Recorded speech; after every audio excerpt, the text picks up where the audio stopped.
Welcome, everyone, to the Smithsonian's National Museum of American History. I'm Melinda Machado, the Director of Communications and Marketing, and I'm delighted to have all of you here this morning. We are so pleased with our partnership with NATAS, the National Academy of Television Arts and Sciences, the Daytime Emmys, who have partnered with the museum to bring daytime television into our national entertainment collections.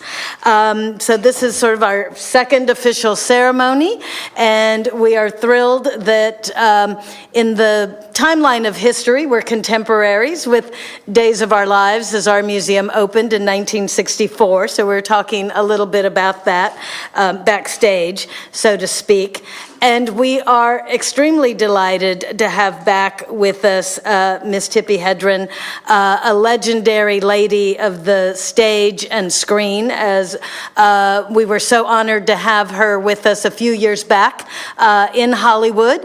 And she is a donor to our museum and this collection. She's donated original scripts from two of her signature films, The Birds and Marnie. So we thank her for that donation, and we're so pleased that she has agreed to serve as our Master of Ceremonies this morning. So please join us.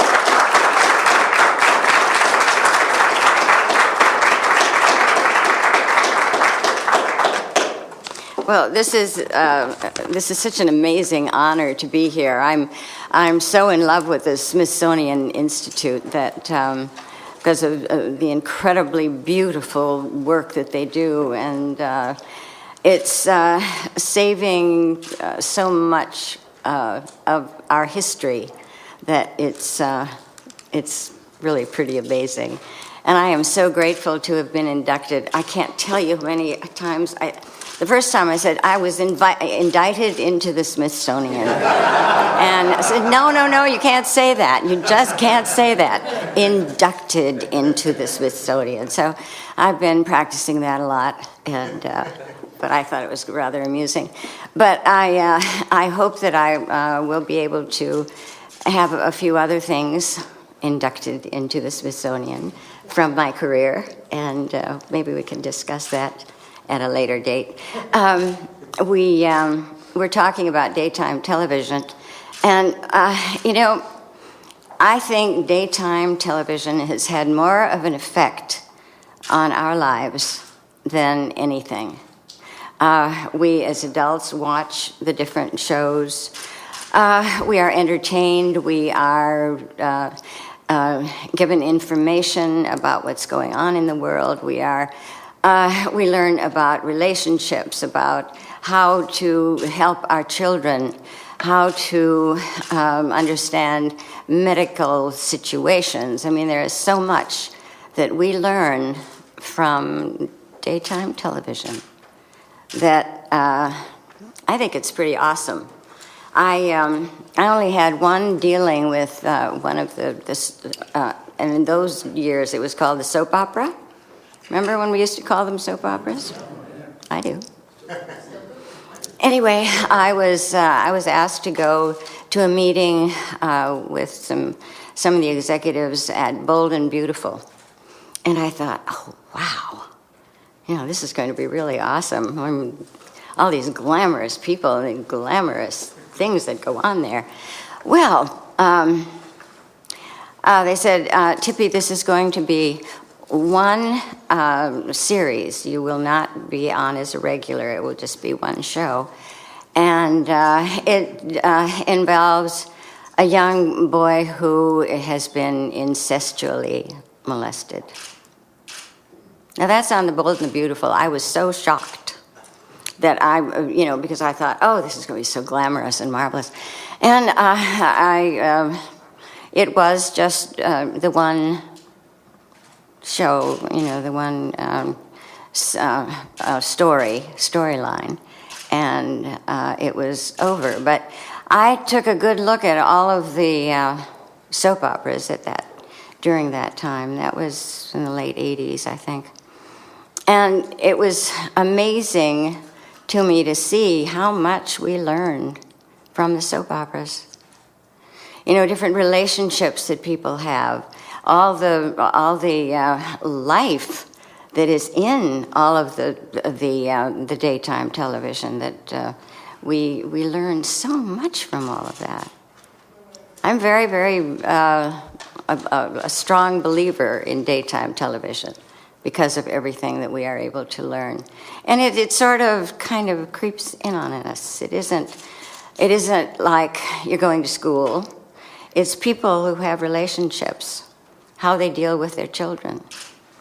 What happens when a medical situation occurs, and how do you handle that?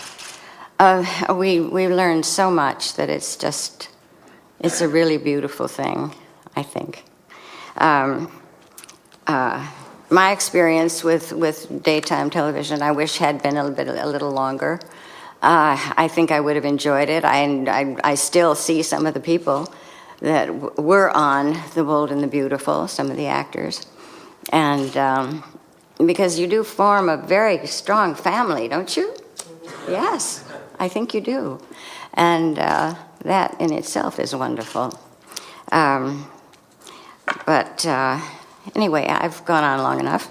And it's my turn now to introduce the Vice Chairman of NATAS, Barbara Williams-Perry. There you are. Oh, I think I'll go this way. Okay. Thanks so much, Tippi. We appreciate your presence here. It honors all of us, especially those of us with the National Academy of Television Arts and Sciences and the daytime community. Delightful to see you here. And on behalf of the NATAS Board of Trustees and our chairman, Chuck Dages, I'm here to celebrate and carry forward our partnership with the Smithsonian to acquire iconic items for the museum that represent the extraordinary legacy of daytime television in our American culture. I want to say a special thank you to Les Hines and the National Capital Chesapeake Bay chapter of NATAS for their support with this whole project. Thanks also to our Senior Vice President of the Daytime Emmy Awards and Events, David Michaels, who is our point person on our staff in this partnership. Let me tell you a couple of facts about Days of Our Lives. The program is celebrating its 50th anniversary on the air. Very important and wonderful. And they've collected 68 Emmy Awards from us and our membership over that time. Including, by the way, this year when they got Outstanding Drama Series. Wonderful. Absolutely wonderful. So, of course, with all that, we are thrilled that you make this donation to the Smithsonian. And we want to thank all of you, of course, for taking some time out of your busy schedules to be with us here today. Joining us are Greg Meng, executive producer and executive in charge of production for 27 years. Greg is also the author of the Days of Our Lives 50th anniversary book. Congratulations, Greg. Susan Seaforth Hayes is the only actor to have appeared on Days in all 6 decades that it's been on the air.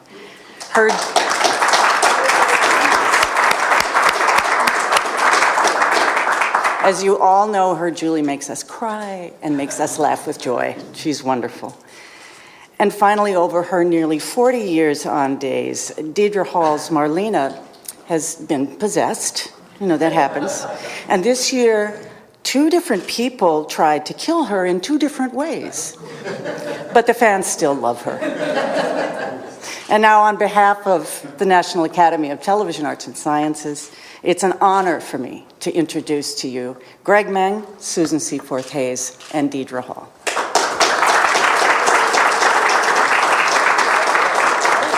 Yes, so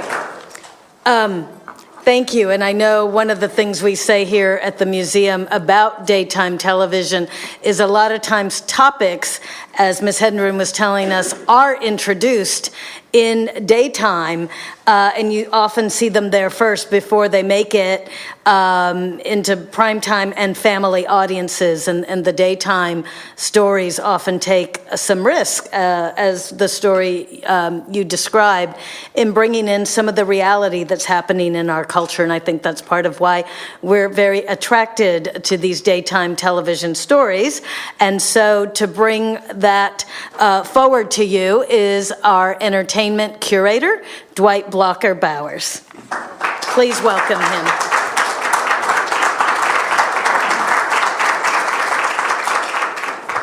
Good morning. Good morning. I'd like to add my welcome to all of you and to say a special note of thanks to Barbara Williams-Perry, to Les Heinz of Heinz Media Productions, and David Michaels, executive director of the Daytime Entertainment Emmy Awards, for continually opening doors for this partnership. And open doors they have today. As curator of the Entertainment History Collection, I have the honor of collecting and presenting objects that represent the legacy of entertainment in American culture.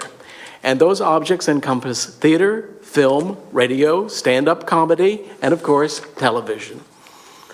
And the objects range from Seinfeld's puffy shirt, you can laugh, and one of the original Howdy Doody marionettes, to Dorothy's ruby slippers from the film The Wizard of Oz. Today, I'm happy to say that our focus is an important aspect of daytime television, namely that of daytime serial drama and its impact on American culture. And as Ms. Hedren indicated, those were known as soap operas. Why? The term derives from a name that the press gave daytime serial drama on the radio in the 1930s because they were presented primarily by detergent and soap companies, and because of their melodramatic nature, i.e. opera. And now we turn to one of TV's best and brightest and most long-running programs, NBC's Days of Our Lives, which premiered on November 8th, 1965, and has aired over 12,000 episodes, and I think that's quite an accomplishment.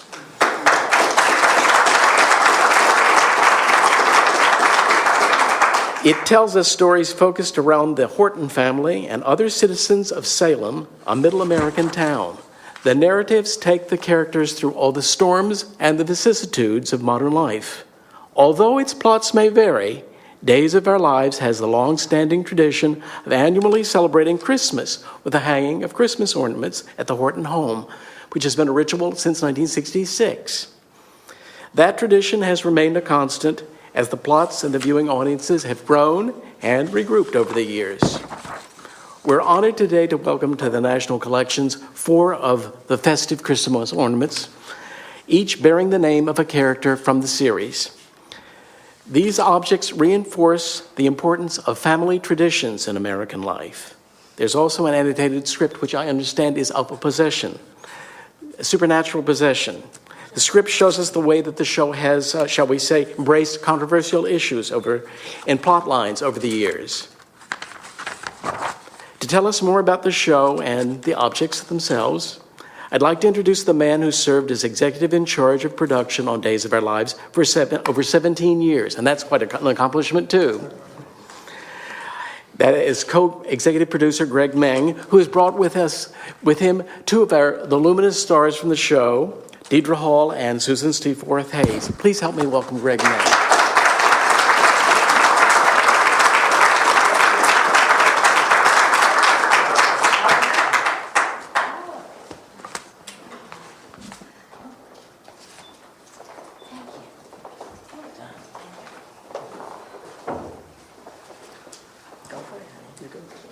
I go first? No, I'll go first. You're in the middle. No, after you. We didn't rehearse. No, after you. You'll stand together. Well, we are honored to represent Days of Our Lives as we present these special items to the Smithsonian National Museum of American History. I've got goose pimples just talking about it. Somebody just mentioned the value of the popularity of soaps, and there's been some question about the validity of soaps these days. But we've just come off a week-long tour around the country, and we've been inundated. The small town of Pigeon Forge, Tennessee, we had over 6,000 people show up. We couldn't even see but half of them. So we know that we're relevant today, and I think that the basic premise of that is we are family to them, and we represent family. As you know, Days of Our Lives premiered November the 8th, 1965. It aired as a half-hour show. And it was the first daytime drama broadcast in color. We're now NBC's longest-running scripted series. We're about to approach, as you know, our 50th anniversary, as he said, with episode 12,714. Days of Our Lives is enduring because it's based on family values. It consists of a cast of characters whom we love to hate, or we hate, but characters that we want to root for. And it's driven by storylines that evolve with the times. So we're relevant and we are current. The show was founded by matriarch and patriarch Tom and Alice Horton, who established the core of stability for the show. That torch has been passed from generation to generation and is now held by granddaughter Julie and her husband Doug Williams. Wow. I just wrote a few notes coming down on the train, no. At holiday time, millions of lifelong fans have celebrated with Day's first family as the cast trims the Horton Christmas tree. Each ornament is named for a character, past or present, who has appeared on the show. Playing the eldest Horton grandchild since 1968, my husband and I have grown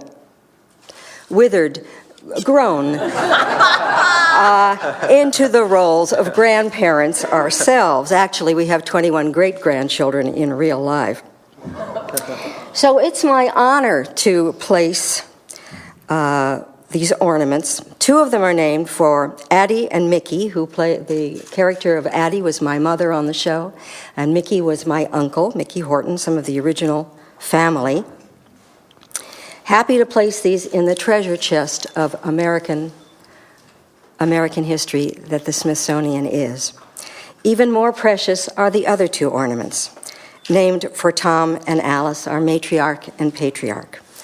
They have now passed to a new audience in heaven. God bless them. But we are still honoring them with their loving devotion to family, for which they're well known. Our fans, our beloved fans, have always lived in the very heart of that television family. So at this golden moment in our history, we are celebrating with them. I believe that their lives are amplified by the laughter and tears that they've shared with the cast and that we've shared with them. I can remember every day coming on the show and watching this hourglass be very carefully, frighteningly picked up by the prop man, carried over to the table, and set down for that live action shot that rolled the Corday production scroll with all our names on it. I see that the sand hasn't run out. I'm thrilled about that.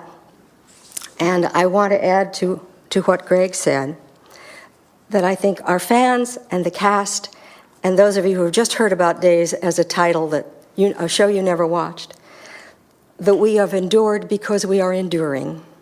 We are endearing characters, endearing story, and we are at the very heart of America. To be in this building is to be in the very heart of America.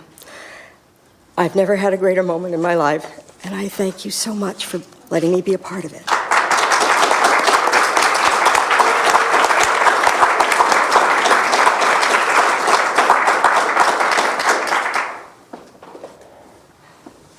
How do I get to follow that? Thank you.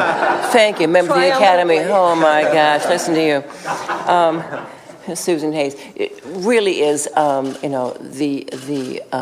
the epitome of elegance and sophistication and beauty in all of television, and that we get to work with her every day is such a treasure. And I don't ever want to follow you again. Wait, I should have written something. Greg Meng, you know how much I adore you, and is the reason that the show is as grand as it is, and hopefully will remain on the air for many more years to come. He's a brilliant leader and a fine friend, and we adore him beyond words. What'd you bring to the party? Okay, fine. Yeah. Always good for a cue. I have brought a script of the possession storyline. And a number of years ago, I was called upstairs right before our holiday break, and Al Rabin said to me, we need to talk to you about your next story. And it was, first of all, good to know that I would have a next story. And he and Jim Riley, who created Possession, were there and talked about what was to come. And I'd always felt safe in their hands, and just said, as long as we do it with elegance, as long as it's not kind of hokey, then I'm in. And over the years, I played the first Crib Death. I had played the first twin story of my identical twin sister, Andrea Hall. And a lot of firsts on our show. I did the first gay wedding, performed the first gay wedding. And it's always been possession. You know, I mean, that's on my tombstone. That's the given. Deidre Hall, Marlena, possession. So it's so that I get to give the script to the Smithsonian is beyond an honor. It's such a privilege, and I'm deeply moved and to be here, to be with all of you, and to be in this company. So thank you, thank you, thank you.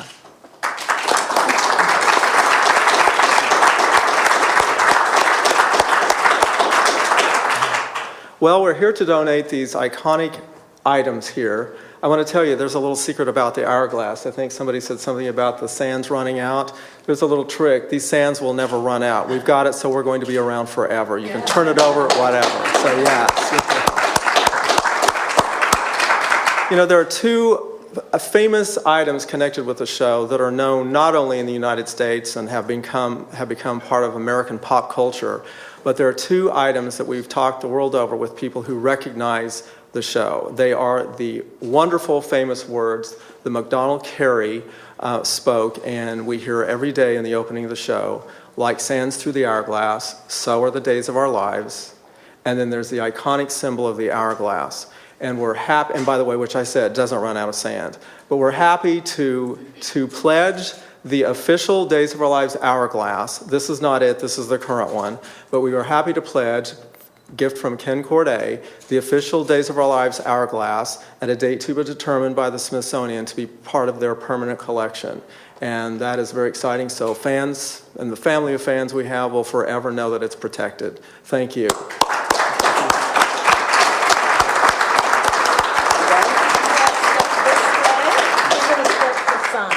Oh, Greg, you're going to be in the middle. Okay. So what comes next is our curator and our donors from Days of Our Lives will be signing what we call the deed of gift, and this form will then officially transfer the ownership to the Smithsonian. So if you all step here, and I think, Greg, you're signing with Dwight. I have my glass. So maybe just do Point it to him. Is this a contract? Yeah. Landon, Florida. I know you want to be on the show, right?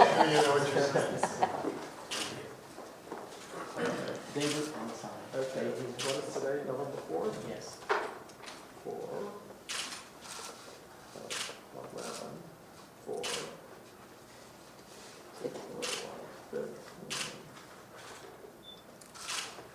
Thank you. Right. They belong to the nation now.